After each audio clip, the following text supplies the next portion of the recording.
Oke, halo semuanya, balik lagi di channel gua. Dan kali ini gua bakal ngasih 5 tips untuk mengurangi berat badan dalam 1 minggu. Ya, gua gak bohong, 1 minggu doang. Dan ini bukan hanya sekedar janji manis, ini adalah fakta.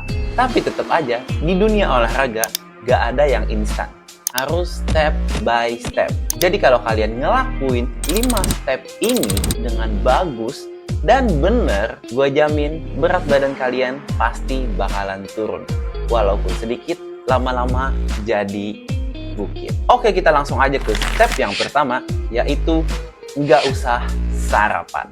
Nah, kalau kita nggak makan pagi ini, misalkan kita terakhir makan jam 8 atau jam 9 malam, nanti kita bakal makan lagi jam 11 siang atau jam 12 siang sebagai breakfasting atau buka puasa. Dengan skip sarapan atau nggak makan pagi, maka terjadi sebuah perubahan persentase jendela makan kita, di mana jendela tidak makan kita menjadi lebih dominan. Nah, dengan 1 step ini aja, kalian udah bisa ngedapetin defisit kalori secara alami. Kalian juga bisa menggunakan hal ini sebagai jam disiplin makan kalian. Waktunya juga bisa kalian ubah-ubah sefleksibel dan senyaman kalian. Misal contoh, makan jam 8 pagi tapi terakhir makan jam 4 sore. Jadi gak boleh makan malam. Atau mulai jam 10 pagi, maka batas waktu terakhir makan kita adalah jam 6 sore. Atau seperti yang awal tadi, makan di jam 11 atau jam 12 siang, maka jam terakhir kita boleh makan adalah di jam 8 atau 9 malam. Kalian bisa pilih sesuai kenyamanan dan kefleksibelan kalian sendiri-sendiri. Nah, dengan melakukan step yang pertama ini aja, kalian udah bisa ngurangin berat badan kalian dalam seminggu. 1 step ini aja loh. Karena kenapa? Karena tubuh kita mengalami yang namanya defisit kalori. Nah, tapi mau lebih mantep ya? Sini gua kasih tahu. Oke, langsung aja ke step yang kedua. Mengontrol karbohidrat yang masuk ke tubuh kita. Ini bisa berupa mengontrol sumber atau jumlah kalori yang masuk ke tubuh kita. Pilihlah sumber karbohidrat yang alami, seperti sayur-sayuran, ubi, kentang, atau yang lain-lainnya. Hindari sumber karbohidrat seperti gula, tepung, dan minyak.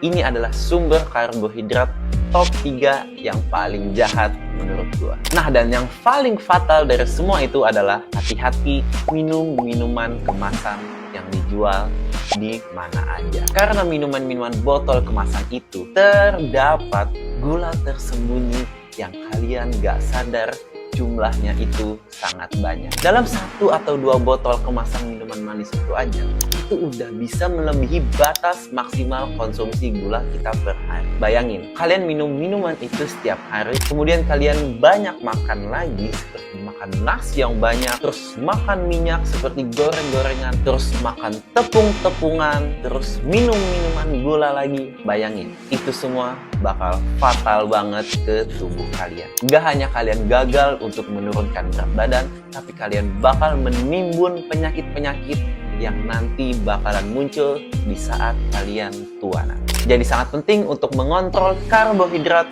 yang masuk ke tubuh kita. Oke, kita lanjut ke step yang ketiga, yaitu prioritasin protein. Ya, ini adalah nutrisi yang paling penting, yaitu protein. Dengan kalian udah ngelakuin step pertama, defisit kalori, terus ngelakuin step yang kedua, menjaga karbohidrat yang masuk, step ketiga yaitu kalian harus makan makanan yang high protein atau tinggi protein seperti dada ayam, ikan, dan lain-lain seperti itu. Banyak makanan yang tinggi akan protein. Dan juga jangan takut lemak pada daging, karena lemak pada daging itu adalah lemak yang bagus atau lemak sehat. Itu adalah lemak alami dari protein. Protein-protein dari yang tadi, seperti ikan, sapi, ayam, kambing, atau juga ada lemak-lemak yang lain yang nggak perlu kalian takutin. Lemak alami seperti minyak zaitun, minyak kelapa, dan juga kuning telur.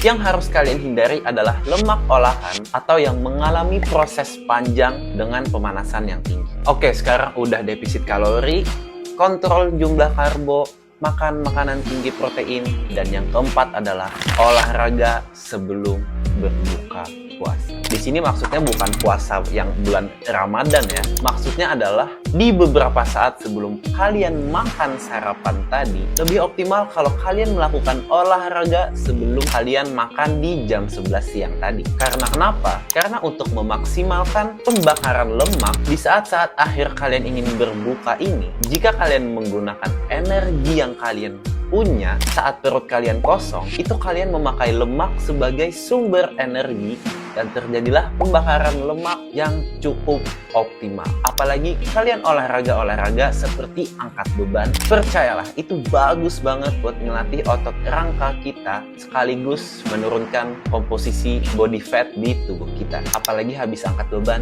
kalian tambahin kardio tipis-tipis, itu mantep banget hasilnya. Itulah yang disebut hormon sensitif lipase. Oke, kita udah dapat 4 step, dan step terakhir yang ini yang paling penting. Kalau kalian udah ngelakuin yang pertama tadi, kedua tadi, ketiga, keempat, tapi kalian melupakan hal yang satu ini, 4 tadi bahkan kurang optimal. Yang kelima, ini yang paling susah ditinggalkan oleh masyarakat kita atau kita sendiri saat ini, yaitu step kelima, kurangi kebiasaan nyemil. Nah, ini yang bahaya banget. Hal-hal kecil seperti nyemil ini bisa membuat kita kelupaan dan secara nggak sadar makan kebanyakan dari nyemil ini. Kenapa gitu, Bang?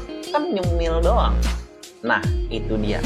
Nyemil doang. Karena asal kalian tahu aja, cemilan-cemilan itu mengandung banyak banget kalorinya. Walaupun kalian lihat di kemasan-kemasan keripik kentang itu kalorinya sedikit, tapi kalau kalian lihat lebih tajam lagi, itu adalah sajian per kemasan. Bayangin aja, misalkan ditulis 300 kalori per satu kemasan. Dan ternyata dalam satu keripik kentang tersebut mengandung 5 atau 6 kemasan dalam satu produk tersebut. Bayangin aja, 300 kalori dikali 5 atau 6. Itu udah setara 1.500 kalori. Atau setara dengan separuh kebutuhan kalori harian kita. Apalagi makannya gak cuma 1 bungkus, 2 bungkus, 3 bungkus. Udah ambiar itu semua.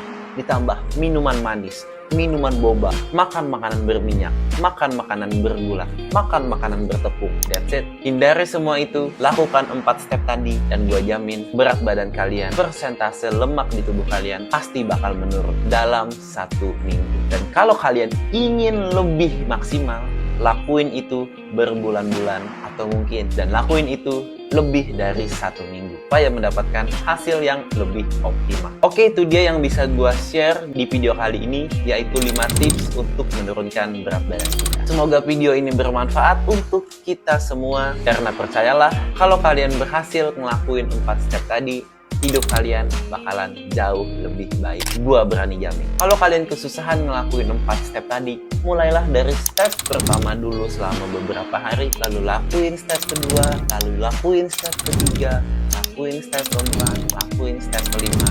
Jangan lakuin kelimanya secara langsung. Gua jamin, kalau kalian masih pemula, agak sulit untuk melakukan 5 ini secara langsung. Jadi mulailah dengan yang ringan-ringan dulu, supaya tubuh kita juga bisa menyesuaikan, dan pikiran kita juga melakukannya dengan fun atau happy. Karena kalau kita stres, balik lagi, itu semua gak ada artinya. Dan terima kasih buat kalian yang udah nonton. Dan kalau kalian ingin lihat video-video gue di platform yang lain seperti Instagram dan TikTok, kalian bisa cek aja video-video gue di sana. Dan jangan lupa subscribe channel ini untuk membantu channel ini berkembang lebih jauh. Terima kasih dan sampai jumpa di video selanjutnya. Bye.